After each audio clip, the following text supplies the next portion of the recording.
Welcome to Indian Union News. Our guest today is Dr.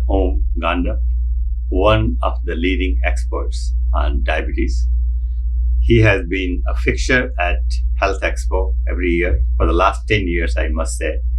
And this year again, he's going to speak there about diabetes.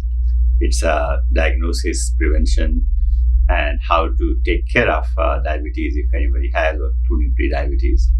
Today, he's going to just give us an overview. And then if you are interested to meet him, talk to him, please come to the Health Expo, which is happening on August 18th at Burlington Marriott Hotel in Burlington. Dr. Ganda, welcome to our studio. It's a pleasure to be here. Sure, and again, thank you so much for helping us with Health Expo every year. Good to be here. So today our goal is that a lot of things happening in diabetes. It seems like every year something is new. So if you can just talk a little bit about what is new with the disease, what are some of the diagnoses, and all these new medicines we see all the time on the television ads and all. So if you can just give some overview on that. Yeah, so Upendra, diabetes is a huge issue, very prevalent problem, as you know, and there's a lot happening, a lot of exciting things happening in diabetes research that are applicable to patients with diabetes. Not only in patients who have diabetes, but people who may develop diabetes, who have so-called pre-diabetes that you might have heard about. So diabetes is a common problem. And the great news is that we can diagnose it early. We have many tests to treat diabetes at an earlier point after we pick up early abnormalities. And there's a great stride in preventing long-term complications, such as not only eye disease, kidney disease, neuropathy, but also heart disease and stroke. And so all of the complications of diabetes can be handled much more swiftly if the diagnosis is made early and if complications are picked up early. Okay. So now let's start from the very beginning. Right. So what are some of the early symptoms of diabetes or pre-diabetes? So this is actually a very important and vexing question because there are no symptoms in most cases in early stages. It's a silent disease. And that's the unfortunate part. Dr. Jocelyn, the great Dr. Jocelyn, I work at Jocelyn Diabetes Center, he used to say, I wish diabetes was a skin disease. So everybody will get up and look at the skin rash. That doesn't happen with diabetes. So it is really early suspicion of diabetes and then looking for the risk factors that can cause diabetes and then going to see a physician to get diagnosed properly. And we have some very easy tests like a blood sugar measurement or a test that tells you the average blood sugar in the past 2 months called hemoglobin A1C, a widely known test.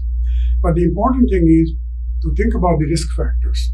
The major ones are if you have family history of diabetes, if you're overweight, or if you have history of high blood pressure or high level of fats in the blood, such as triglycerides, more than cholesterol.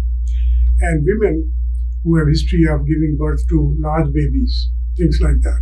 So a lot of risk factors ahead of. I want to take you back again to the symptoms part one. So one thing I've heard is the early symptoms could be that you were thirsty all the time and you were going to the bathroom. Is that a fact or is it just a myth? Absolutely. So what I was trying to say was not to wait until then, but of course, if you have symptoms like feeling more thirsty, going to the bathroom all the time, or in some cases, sudden weight gain or sudden weight loss, both can be symptoms of diabetes, or feeling tingling in the toes, common symptoms, but it can be a sign of diabetes. So now let's talk about what is new in diabetes in terms of what is new, what has happened in the last couple of years? So a lot of new developments, not only in early diagnosis, but in treatment. So we are at a point now where we are really very fortunate to have a lot of new classes of drugs, of which two most important, that actually, if used early, can prevent long-term complications. Or even if people who have complications such as heart disease or kidney disease, some of the hallmarks of late stage diabetes, we can actually treat these complications early and prevent them from progressing.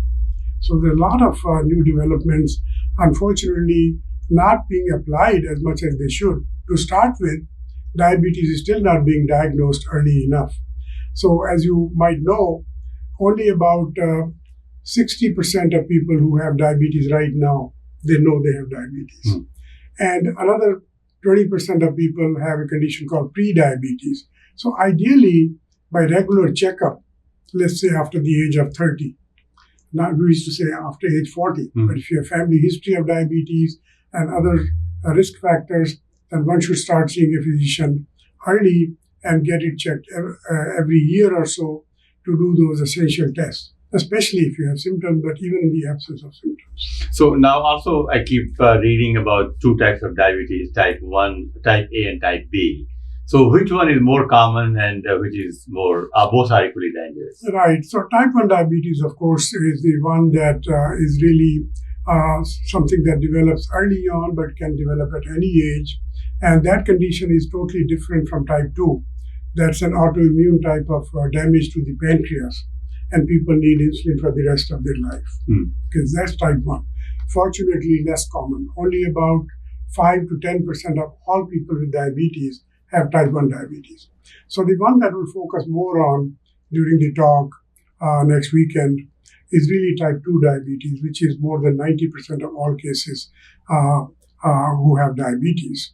And as you might know, about 15% of adults in the United States above the age of 30 have type 2 diabetes. And this number is even higher in South Asians, particularly Asian Indians, where the prevalence is about 15 to 20% in adult age. So it's very common. So why the Indians or South Asians are more prone to diabetes? That's $1 million question. There's no doubt that our genes are different. But why are they expressing now so much more than they used to? So I think it's the urbanization, more and more different diet, less exercise, and not paying attention to general health. And so given the genotype that South Asians have, these things are basically causing the overexpression of diabetes. It's a huge problem in India, for example, where dietary patterns have yet to change, and a lot of people are not aware they have diabetes until they have first heart attack, for example, or a kidney problem that comes in. So early diagnosis is the key.